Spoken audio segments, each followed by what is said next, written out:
Blackstone Audio presents The Theater of War, What Ancient Greek Tragedies Can Teach Us Today, by Bryan Doerries. This book is read by Adam Driver. For my wife, Sarah, and our daughter, Abigail. People have always endeavored to understand antiquity by means of the present. And shall the present now be understood by means of antiquity? Friedrich Nietzsche, We Philologists. Prologue.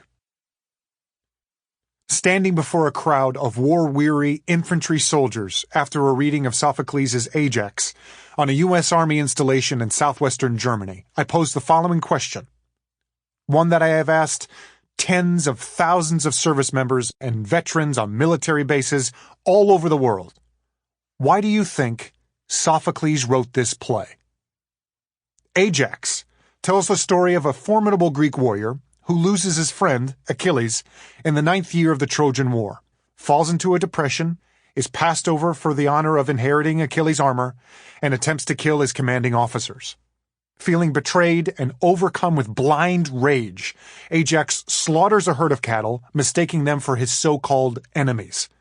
When he finally realizes what he has done, covered in blood and consumed with shame, he takes his own life by hurling his body upon a sword.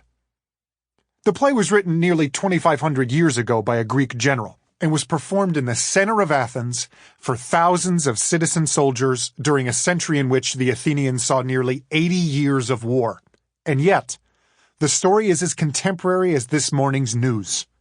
According to a 2012 Veterans Affairs study, an average of 22 U.S. veterans take their own lives each day. That's almost one suicide per hour. A junior enlisted soldier, seated in the third row, raised his hand and matter-of-factly replied, "He wrote it to boost morale." I stepped closer to him and asked, "What is morale-boosting about watching a decorated warrior descend into madness and take his own life?" "It's the truth," he replied, subsumed in a sea of green uniforms. "And we're all here, watching it together." The soldier had highlighted something hidden within Ajax. A message for our time. Sophocles didn't whitewash the horrors of war. This wasn't government-sponsored propaganda, nor was his play an act of protest. It was the unvarnished truth. And by presenting the truth of war to combat veterans, he sought to give voice to their secret struggles and to convey to them that they were not alone. On March 20th, 2000... Sample complete. Ready to continue?